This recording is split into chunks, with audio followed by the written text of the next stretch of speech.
Ahojte, ja vás vítam pri dnešnom videjku a kebyže sa náhodou divíte, jak som aj spomínala v predošlom videu, prečo mám ten istý outfit ako v predošlých videách, natáčam to všetko v ten istý deň, keďže som si dneska dala tzv. Natáčací maratón, pretože som chcela dohnať zameškané a od ďalšieho týždňa už nebudem môcť sa až tak venovať tomu YouTube, už budem fakt ešte menej aktívna, než som bola doteraz, čo ma veľmi mrzí, ale chcela som si to aspoň takto dohnať.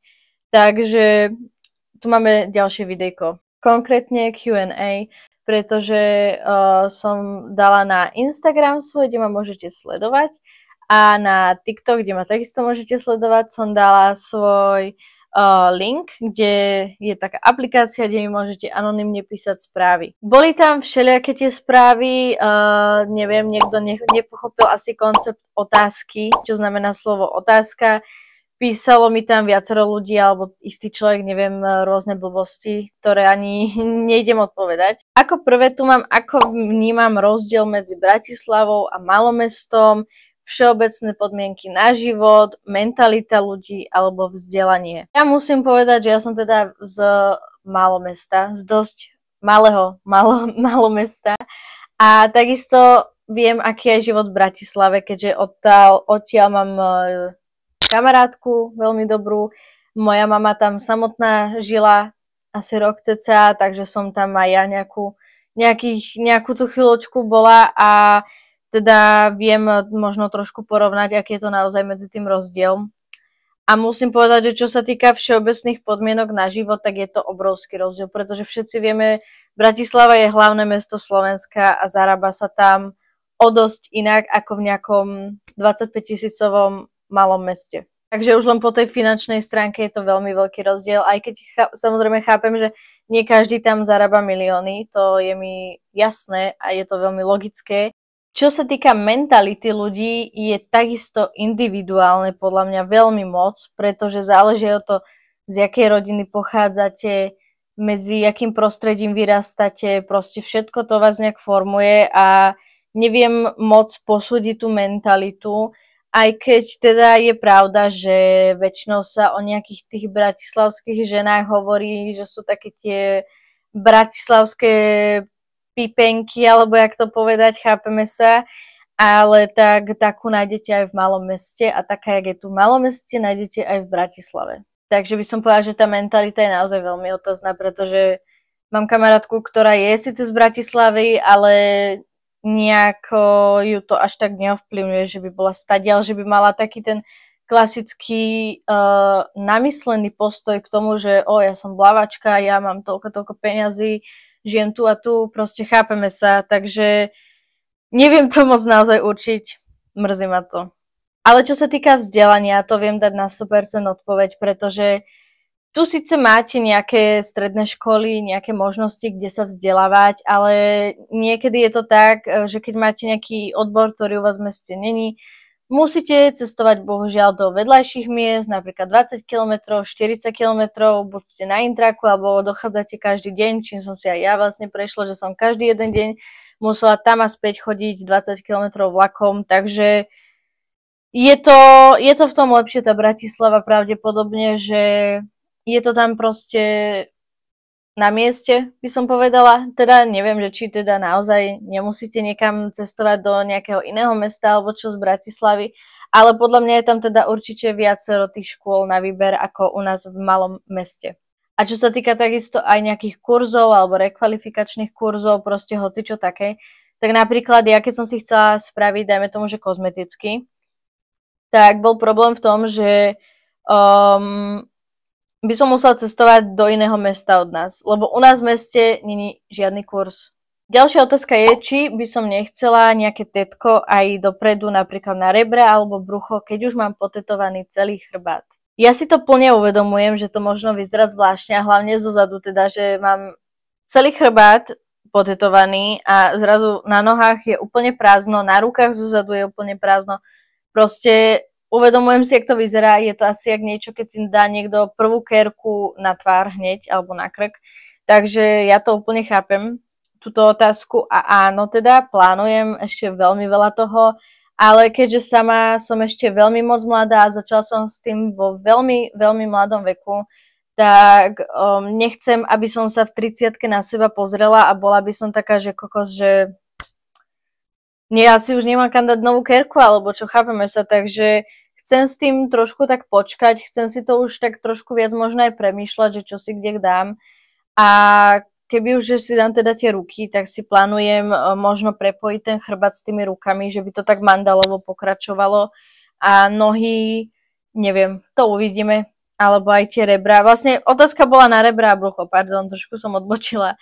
Ale teda rebra neviem, či by som si dala, keďže mám tam ten chrbát, takže rebra asi skôr nie, ale asi skôr podpupok na podbrúško by som si niečo možno dala, alebo keď tak ešte takto sem do stredu medzi prsia, ale neviem, to sa môže časom zmeniť, možno zmením názor, takže uvidíme. Ďalšia otázka je, či sa s niekým vídam, alebo som single. Keby ten človek pozeráva moje videá, tak vie, že nie som sama, že mám priateľa, s ktorým žijem, takže takto hroba neodpoviem, nie som single, mám priateľa.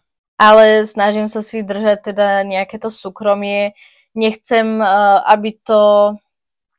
Proste chcem mať taký súkromný stále ten život, aj keď vystupujem pod nejakým menom teda na tom internete, tak myslím si, že si zaslúžim stále nejaké súkromie a nechcem byť taký ten typ človeka, ktorý všetko prezdieláva na tom internete, pretože taká som presne bola, keď som mala možno tak 15 rokov a už to nikdy viac nechcem zažiť, pretože je to najhoršie, čo môžete pre seba samého spraviť. Ďalšia otázočka je, aký je podľa mňa najhorší a najlepší trend. To by som tu bola strašne dlho, by som tu bola do rána, keby mám všetko vymenovať, ale teda začneme tými najhoršími.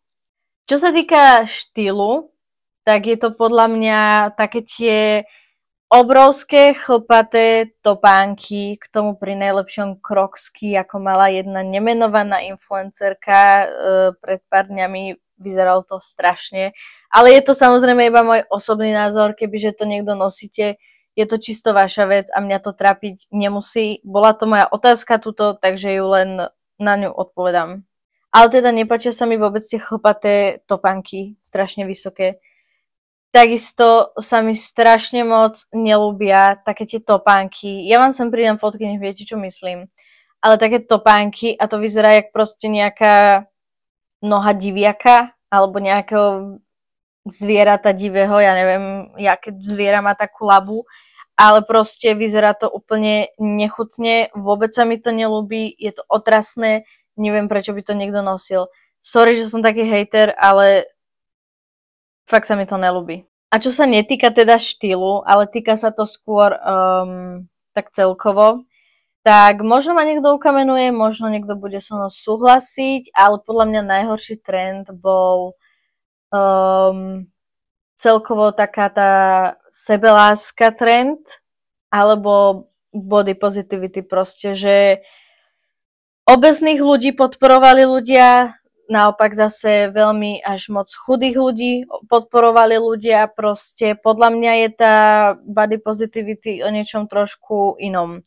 Nie o tom, že sa máš rád za niečo, čo môžeš zmeniť, ale za niečo, čo nemôžeš zmeniť. Napríklad, dajme tomu, keď máš, ja neviem, hyperpigmentáciu, alebo máš také tie, to vitiligo, alebo jak sa to volá, sa mi zdá, také tie flaky, kde strácaš pigment, alebo keď máš, ja neviem, jednu ruku kratšiu ako druhú, proste podľa mňa o tom by mala byť tá pozitívna stránka tej sebelásky a podporovania druhých v tom, než podporovania reálnej obezity, čo pre toho človeka nie je ničím prospešné a nič mu to do života dobre neprinesie, akurát tak cukrovku v 30-ke, odrezanú nohu a možno smrť v 40-ke, sorry, že to takto poviem, ale bohužiaľ je to taký môj názor na to a samozrejme nehovorím tým, keď je niekto také, že pri tele, ale keď je niekto fakt, že morbidne obezný, že má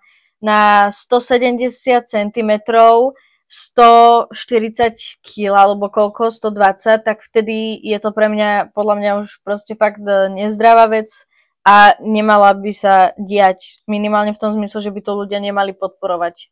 Ale takisto sa to týka aj, keď je niekto extrémne chudý. Napríklad teraz je taký trend na TikToku, že ženy tam píšu, že najlepšie víťazstvo dňa je, keď si zješ jednu vec za deň, alebo také hlúposti. Proste reálne nabádzajú mladé deti, teda malé deti, čo majú ten TikTok na to, aby mohli mať aj nakoniec z toho nejakú poruchu príjmu potravy alebo niečo také. Proste, chápeme sa, nie je to vôbec zdravé podporovať ani obezitu, ani anorexiu.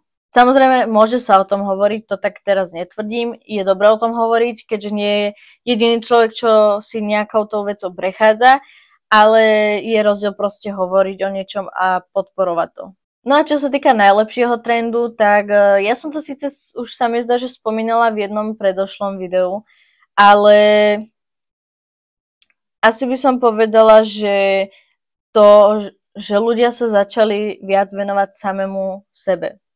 Že si začali viac uvedomovať nejaké veci, proste začali byť viac v kontakte so sebou, alebo ja neviem, jak to proste povedať, a snažia sa nejaké veci na sebe meniť. Proste taká tá spiritualita, alebo jak to povedať. A je to proste fajn, že sa to začalo teraz nejak riešiť, pretože sa človek môže nejak viac seba samého spoznať a napraviť nejaké chyby, veci na sebe, ktoré má.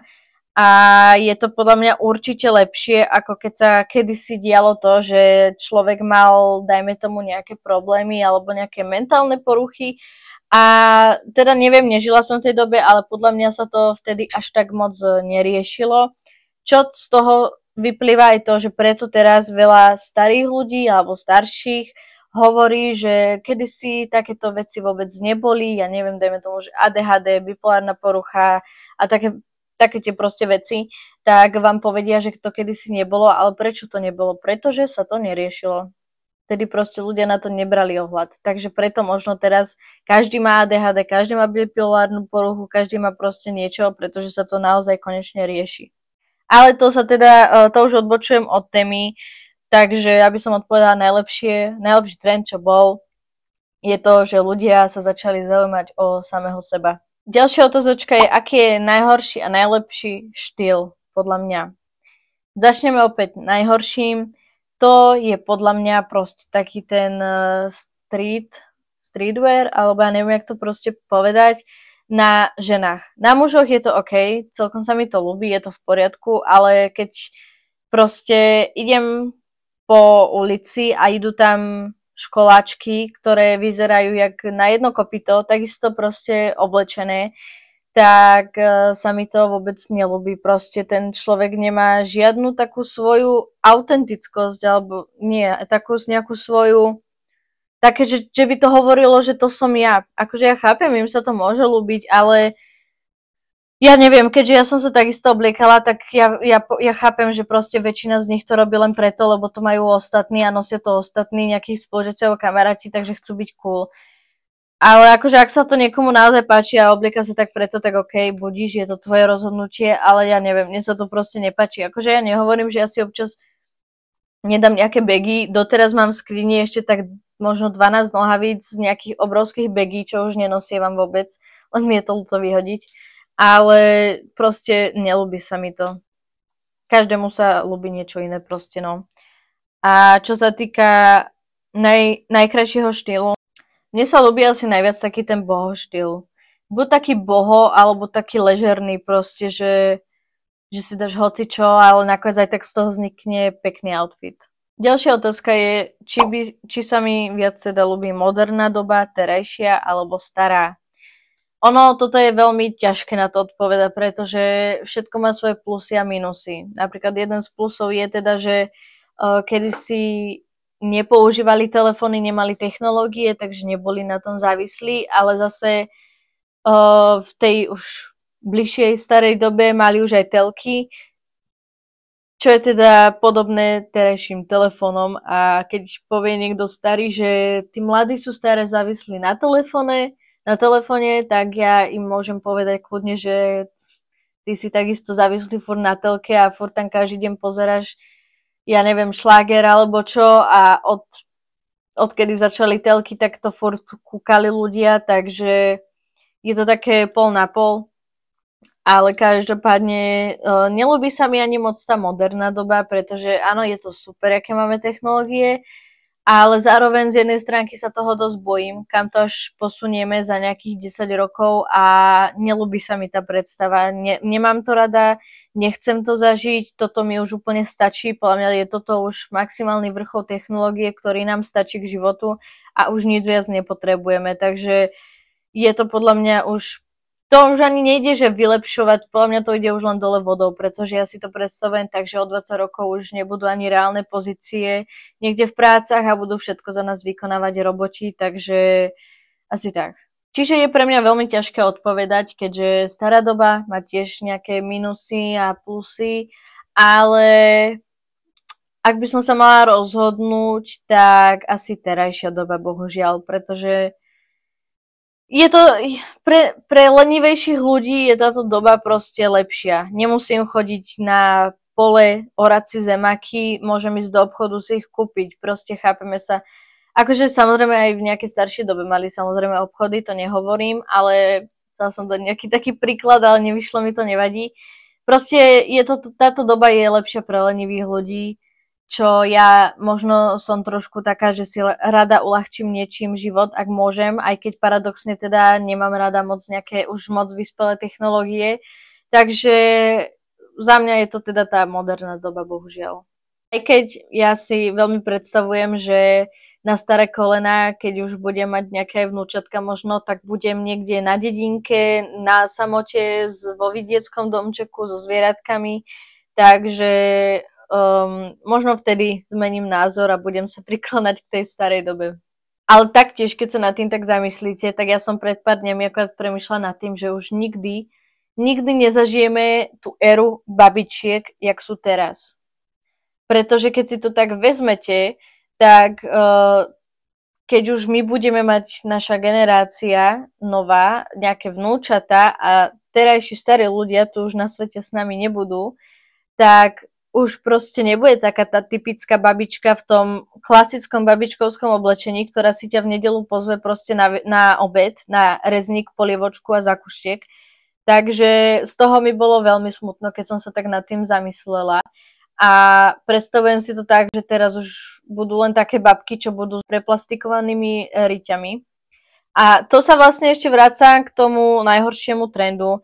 Ešte jeden z najhorších trendov je to, jak je teraz proste normalizované tie plastické operácie, že 18-ky si dávajú už hneď, jak majú 18 rokov, proste všetko napíchať, čo si môžu. A je to úplne nechutné, keď každá proste vyzerá úplne na ten istý fond, len trošku inak. Je to fakt nechutné, neľúbi sa mi to. A ešte jeden z najhorších trendov je to, čo som videla u Bianky Rumanovej včera na profile od neviem, či reklamu alebo haul to bolo, alebo čo proste na Kim Kardashian kolekciu oblečenia, kde proste má, to sú proste kráťase, čo sú push-upky, že akože vám to boky zväčší. Ale to nie je, že vám to len akože nejak vyformuje pekne postavičku, že vám to nejak stiahne napríklad tuk. To je doslova, že to má vypchávky a takisto aj na ryti sú. Takže to je úplne otrasné, je to mega zlý trend, strašne to ničí potom dojem o seba samej tým mladým dievčatám, ktoré to sledujú. Sama si tým sere do huby, keď povie, že sa má rada tá žena, ktorá si to kúpi, pretože očividne nemá, keď si má proste za potrebu zväčšovať boky nejakými vypchávkami. Proste, neviem, toto sú tiež také dva najhoršie trendy. Ako ďalšie, nie je, že síce otázka, ale je to kompliment, ktorý ma veľmi, veľmi potešil a je to, že páči sa mi tvoja autentickosť. Za čo som veľmi, veľmi moc rada, že niekto to ocenil, pretože fakt sa snažím byť taká svojská a som teda rada, že sa to niekomu ľúbi. Že niekto má rád za to sleduje, za to, aká som. Ďalšia otázočka je, aký je môj typ. Asi teda pri mužoch by som povedala a Ja neviem. Ja úprimne neviem, aký je môj typ. Akože kebyže to dám v porovnaní, že ja a moja kamarátka, tak tam nejaký rozdiel nájdeme, jaký je môj a jej typ. Ale takto z hlavy to nemôžem povedať, lebo mne je jedno, či si blondiak, modrooký, hnedooký, či máš 190 cm, či máš 175 cm, mne je to jedno, keďže ja sama mám 155 cm.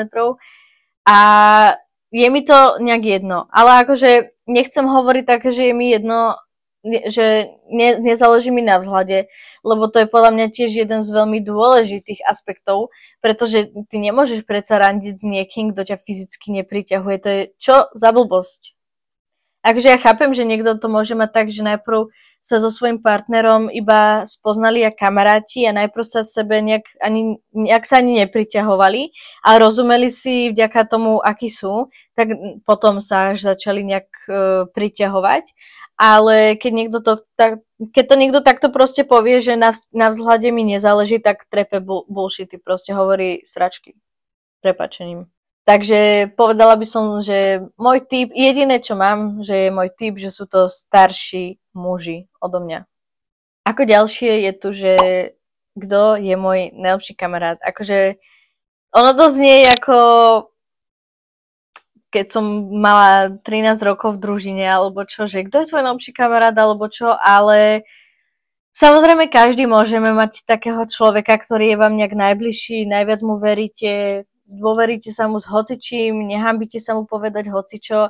A ja mám síce malú skupinku ľudí okolo seba, ale mám proste kamarátky, ktorým verím.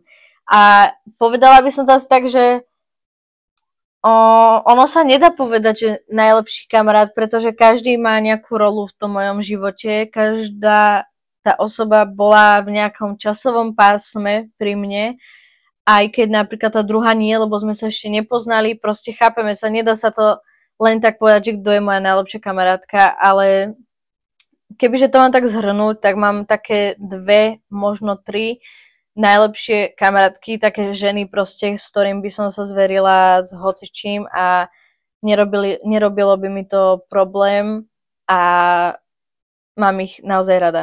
Ako ďalšia otázka je, že či je so mnou všetko v poriadku. Táto otázka mi došla na tú aplikáciu po tom, čo som zdieľala také príbehy na Instagram, čo som si vytvorila o slnovrate, čo bol teraz vlastne letný slnovrat. Tak som si spravila také pekné 3 fotečky, že čo je vlastne ten slnovrat a čo je dobré na ten deň spraviť, alebo si nejak tak spraviť taký rituálik nejaký, alebo čo, kľudne vám to sem prihodím, lebo mne sa to veľmi ľúbilo, jak som to proste spracovala. No a táto otázka mi prišla po tom, čo som to tam dala, takže akože, ak to ten človek myslel na to, tak mi ho je úprimne ľúto, toho človeka, že je tak obmedzený v svojej hlave, ak to môžem takto povedať. Ale teda, neviem, no, keďže ten slnovrat je reálna vec, ktorá není nejaká, že si to človek vymyslí, jak niekto napríklad nemusí veriť na nejaké energie alebo čo, to ešte chápem, dobre, never si tomu. A proste slnovrat, to je reálna vec v kalendári zapísaná, takže neviem, čomu sa ten človek tak divil, čo sa mu tak na tom nepáčilo, ale okej, budíš. Ale každopádne, hej, je so mnou všetko v poriadku a som momentálne najviac v poriadku, jak som kedy bola. No a ešte tu je posledná otázočka, nech opíšem svoj love life v jednom slove. Na toto reálne neviem zodpovedať. Mrzí ma to, ale ja na to neviem zodpovedať absolútne. Samozrejme radosť by sa dalo, takže na to neviem odpovedať bohužiaľ. Ale týmto už teda končí toto videjko. Dúfam, že ste si videjko užili. Budem rada za lajčík, komentár, odber, poznáte to už. A vidíme sa pri nejakom ďalšom videjku.